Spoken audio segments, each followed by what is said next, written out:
최근 이재명 대표와 회동에 관하여 그래도 이거 그냥 지나가는 거라고 생각해요. 우리 지지자들에게 그리고 민주당 당원들에게 나하고 이재명 대표하고 또 뭐 마주쳐서 이렇게 우당탕탕 하는 걸로 행여나 이번 대통령 선거에 부담스러운 일이 만들어지진 않을 거야 라고 하는 그런 신호는 보여줘야 된다는 생각을 안심시켜드려야 되니까. 말씀하시는 민주당의 다양성과 그리고 화려한 밥상, 그거는 민주당이 그렇게 만든 거예요. 지금 다양성이 존재하기가 네. 어렵잖아요. 일극체제라고 얘기해도 네. 누가 뭐라고 할 수 없는. 그래서 제가 이제 경선 룰이라도 좀 빨리 이렇게 좀 서로 얘기하고 해야 된다라고 얘기를 하는데, 이번 경선에서도 다양성이 드러나기는 어려울 것 같아요. 박용진에게 이재명이란 어떤 사람들은 박용진이 이재명 대표를 만나서 그렇게 악연을 털자, 미래로 가자 이렇게 이야기하는 게 과연 무슨 도움이 되겠냐. 실제 그런 일이 벌어질 것 같지도 않은데 3번 경선 4번 배제라고 하는 전무후무한 일을 겪었는데, 그리고 한 지역구의 경선을 치르는데 전국 선거를 네. 전국의 당원들에게 그러게요. 묻는 그런 말도 안 되는 일들이 벌어지는데, 당에 적합한 후보자로는 선정이 됐고, 대신 그게 2명이네? 신청한 사람이. 그러니까 둘 중에 경선해봐. 근데 한 사람이 나중에 보니까 적격한 사람이 아니야. 또 그 다음 또 했는데 그 사람도 적합한 사람이 아니었던 게 드러났어. 그래서 스스로 다 퇴진. 그러면 어떻게 보면 적합한 사람으로 왜 올린 거야? 이게 여러 가지 의문과 속상함들이 쭉 존재하는 네. 과정이 이 뚜렷한 머릿속에 있는데도 불구하고 그냥 잊읍시다. 예. 하고 얘기를 해야 되는 거는 제가 정치를 하기 때문이에요. 계산하는 게 아니니까. 다 털어줘야 될 때 털어줘야 되고, 악착같이 1%의 가능성 때문에 돌파해야 될 때가 되면 그걸 해야 되고, 그런 직업이니까. 예. 이재명의 왼쪽에 서겠다는 건 무슨 의미? 박용진은 원래 진보 정치인이죠. 이게 정치를 시작을 그렇게 했고, 그래서 당의 왼쪽, 경제적인 정의, 공정, 네, 청년 세대의 미래, 예. 이쪽을 더 많이 얘기해야 된다고 생각을 해요. 그런데 지난 대통령 경선 때 약간 스스로에게 좀 아쉬웠던 건 서울 경선 때 거의 마지막 경선의 연설이 있어요. 그 연설문을 쓰다가 제가 울었고 하다가 또 울었어요. 인천에서 건물 외벽 유리창을 닦다가 추락해서 죽은 20대 청년 노동자 이야기, 그 구의역의 김군 이야기, 또 평택에서 이선호 씨 이야기, 청년 노동자들을 이렇게 쭉 얘기를 하면서 이들에게 산재 위로금으로 주어진 돈이 누구는 7천몇백만 원, 누구는 뭐 1억 2천만 원, 누구는 뭐 9천만 원, 8천만 원이었다. 그런데 대장동에 연루되어 있다고 하는 곽상도 아들의 기본 50억. 그 50억을 이른바 귀 이명 위로금이라고 받았다. 권순일 대법관 예. 겨냥해서 얘기를 했을 거예요. 변론 요지서 종이 쪼가리에 사인 하나 자기 이름 한 석자 올려주고 그걸로 수십억씩 받아 처먹는 놈들이 그건 정당한 뭐 대가라고 얘기하면 그런 게 세상 말도 안 되는 얘기고 그게 범죄인 거 아니냐. 근데 이런 세상 내버려 두고 민주당이 계속해서 다른 소리나고 앉아있으면 니네도 똑같다는 얘기 들을 거 아니냐. 그럼 우리 달라져야 되는데 이게 뭐냐 지금. 이게 뭐 그런 얘기를 하다가 울컥울컥했어요. 쓰면서도 울컥울컥했고. 그 전에 계속 그 경선 과정에서 박용진이 국부펀드 이야기를 하고 남녀평등 복무제를 이야기하고 국가 전략산업 키우기 위한 뭐 어떤 노력들을 해야 되는지를 이야기를 하고 이 이야기들, 정책적인 이야기를 쭉 하는 게 첫 번째로는 대장동 논쟁으로 막 난장판이 벌어졌는데 나 혼자 무슨 진도 나가고 있는, 이거 아무도 쳐다보지 않아요. 두 번째로는 박용진이 좀 이렇게 왼쪽에서 서울 연설처럼 이야기를 했었어야 되는데 정책적 완성도를 자꾸 보여주기 위한 노력을 더 많이 했던 거죠. 그런 거에 대한 아쉬움이 있어요. 사람들이 생각하기에 박용진 재벌개혁과 경제민주화, 그리고 유치원 3법이라고 하는 어떻게 보면 되게 단순하고 상징적인 역할들을 해왔는데 대통령 선거 경선에서는 갑자기 행복국가, 그 다음에 더 나은 미래에 대한 청사진을 막 보여주는 쪽에 열심히 하니까, 그리고 이제 그 다음 뭐 전국적 기회가 됐었던 그 당대표 경선 때 이재명 대표하고는 거의 막 대선 패배를 놓고 막 세게 붙어버리니까 네. 정책 이거 뭐 없이 야 뭐 저 나쁜 놈 막 이러면서 공격을 당하는 그런 입장이 돼버리니까 오히려 박용진이 당의 중심들, 주류들이 놓치고 있는 왼쪽의 이야기들 더 많이 얘기해야 되는데 좀 어떤 역할이든 할 거예요. 박용진이 표를 보탤 수 있는 사람이냐, 흐트러뜨릴 사람이냐. 보탤 수 있는 사람이라고 생각을 해요. 예. 그리고 민주당에 있는 위선, 내로남불의 정치, 정말 특히 2030이 갖고 있는 위선과 내로남불의 정치 세력이라고 하는 그거에 대해서 계속해서 문제 제기를 해왔던 사람이라서 적어도 그 젊은 세대에게 지지를 호소하고 또 그 사회적 공정을 요구하는 층에게 박용진이 할 수 있는 역할이 있다고 저는 생각합니다. 제 몸 전체 그 과정에서 저항하고 내로남불하면 안 된다라고 하면서 두드러 맞은 상처가 온몸에 있기 때문에 저는 그걸로 사람들에게 진정성 있게 얘기할 수 있을 거라고 보고 그게 민주당의 선거 승리에 큰 도움이 될 수 있겠다라고 생각은 해요. 오늘날 한국 사회가 추구해야 할 시대 정신은? 시대 정신이 뭐냐 물어보는 인터뷰가 있었어요. 그래서 나는 고속도로, 전태일 두 단어로 얘기할게. 정부고속도로가 산업화를 그리고 초고속 인터넷 고속도로가 정보화를 열었다고 한다면 지금의 AI 고속도로를 통해서 대한민국이 다음 단계로 나갈 수 있도록 강력한 투자해야 된다.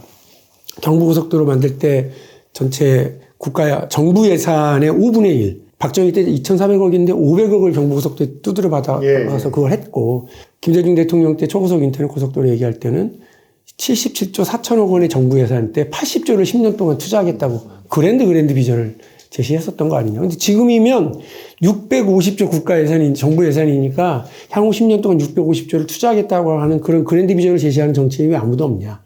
해야 된다. 두 번째가 전태일인데, 전태일이 1970년대 자기 몸을 불살할 때는 몰랐다는 거 아니에요? 예. 위 비참한 노동자들을 보호해야 된다고 하는 근로기준법이 있네? 근데 왜 아무 작동을 안 해? 같이 그냥 불살라버리는 분노를 표현을 했는데 지금은 근로기준법이 있고 근로기준법에 의해서 적용받는 사람들이 있는데 여기서 배제되는 사람들, 플랫폼 노동자들, 프리랜서들이 800만이에요. 이 800만 전태일들에게 누가 친구가 되어줄 거냐. 민주당은 그 얘기 해야 되는 거 아니냐. 근데 이 얘기를 놓치고 있는 민주당이면, 그 다음에 민주노총이나 한국노총 표 때문에 그냥 따라다니기만 하고 있는 민주당이면 문제가 있다. 그런 얘기하고, 상속세 관련해서도, 아니, 나는 동의 못 하겠다. 이제 상속세 깎아준다고 내수가 뭐, 진작된다거나 그런 어떠한 제시도 없이 깎아주기만 하면 부의 대물림이라든지 사회적 불평등을 어떻게 하라는 거냐. 이 얘기를 계속 하는 거죠, 지금도 그러니까. 박용진이 생각하는 민주당의 포지션은? 제가 볼 때 민주당은 늘 그냥 잘 봐줘야 중도 개혁이에요. 민주당 정권이, 민주당이 야당이었을지언정 언제 한번 경제성장과 기업 지원을 포기한 적이 있나요? 김대중 정부 때도 경제성장 정책, 노무현 정부 때도, 문재인 정부 때도 한 번도 놓친 적이 없는데, 자꾸, 특히 지식인들이, 감세는 보수, 진보는 증세. 이거는 제가 볼 때는 아주 낡은 거예요. 60년대, 70년대 방식으로만 이걸 이렇게 프레임을 걸고 바라보고 있기 때문에. 근데 민주당 안에서도 그런 게 있더라고요. 오히려 진보에서 정치를 시작한 박용진은 이걸 되게 유연하게 바라보고 있는데 오히려 막 당 안에서 이런 이상한 논쟁이 벌어지니까 조금 놀랐어요. 당내와 당의 포용과 화합이 필요한가? 무조건 필요하죠. 정치는 자꾸 내 편 늘려나가야 되는 거니까 무조건 필요하다고 보고 특히나 지난 총선 과정에서 모진 일을 당한 박용진을 비롯한 그런 사람들 중에 당을 떠나지 않은 사람들이 참 많아요. 그분들과 이렇게 다시 화합하고 힘 모으는 과정은 필요하죠. 그러니까 저는 대통령 선거 과정은 민주당으로서는 당내 통합과 화합의 어떤 과정이어야 되고요. 국가적으로도 분열되어 있는 국론이 하나로 뭉쳐지는 그야말로 그 통합과 화합의 과정이어야 된다고 봐요. 그 과정이기 때문에 더 시끄럽게 하기도 하고 푸닥거리도 잘해야 되고 하겠지만 농번기 때 강아지 손이라도 빌려야 된다고 하는데 당연히 그 농번기보다 더 총력전이 필요한 때에 그야말로 연부역강한 그런 정치인들 그분들에게 어떤 역할을 주고 역할을 요청하고 하는 과정이 당연히 선거 과정. 현 시점의 국가 경제 안보에 대한 생각은 뭐 다들 얘기하는 것처럼 트럼프 시대 그리고 중국과 러시아의 뭐 새로운 뭐 관계 그리고 한반도의 평화와 안정이라고 하는 측면은 완전히 그냥 이 양극의 그냥 관심에 의해서 자신들의 이익을 중심으로 이렇게 재편되겠구나라고 하는 게 몸에 딱 와닿고 안보와 경제가 그냥 엉켜서 지금 가고 있는데 그 외교 문제와 관련해서도 능숙하고 실력 있는 외교관이 없어요. 군사에서도 마찬가지예요. 특히 국정원도 마찬가지예요. 한국의 세계 경쟁력 한계에 도달했다. 노무현 정부 이후부터 노 대통령도 그렇게 이미 얘기했지만 권력이 시장 손으로 넘어갔다고 얘기한 게 여러 가지 의미를 내포하는데 그 즈음부터 이미 사실은 한국 경제는 기업이 사실상 그걸 이끌어가고 있는 수준, 관료들도 쫓아가고 있는 상황이라고 봤거든요.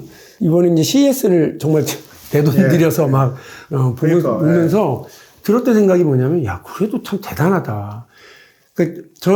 저처럼 AI 문해안 같은 경우도 AI 거대 모델을 만들어내기에는 이미 늦지 않았나. 근데 그게 맞아.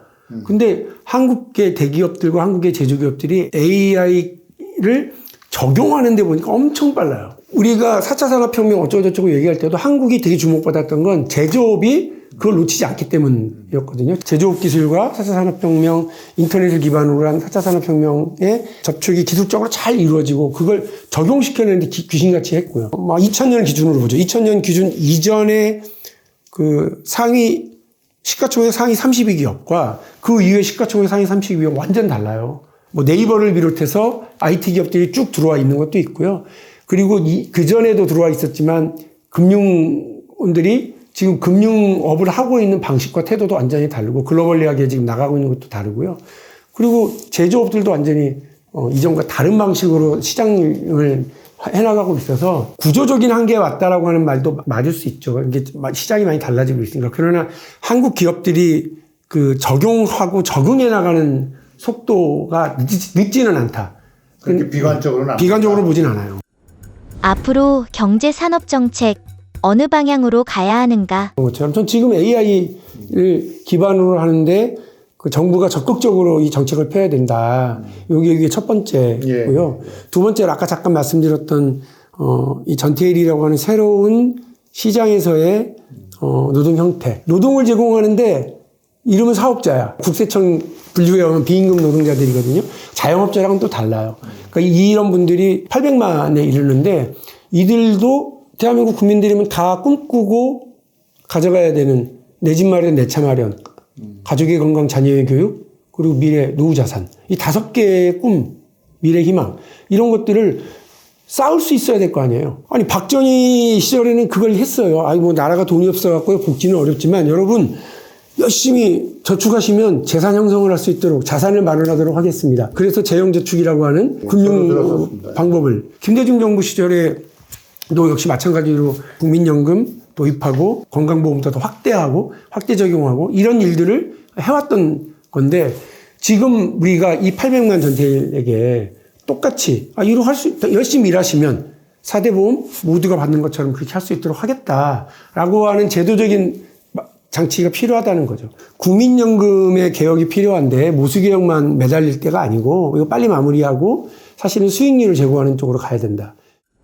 민주당은 박용진에게, 박용진은 민주당의 무엇인가? 그렇지. 막 확 시원하게 죽이자, 때려부수자 이래야 되는데 그런 거를 잘 못한다고 그래서 저도 원래 선동 잘합니다.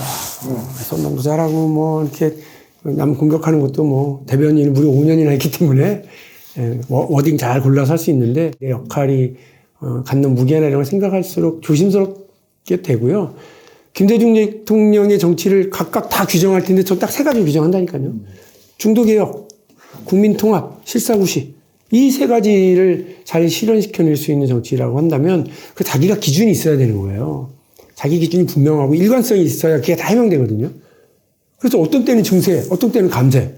왜 일관성 있게 그 해명을 하고 경제 상황에 대한 자기 판단이 명확하면 그건 얼마든지 가능한 얘기예요. 민주당이 제가 규정한 3대 노선에서 벗어난 적도 많고 그렇죠. 또 계속 흔들리고 있어요.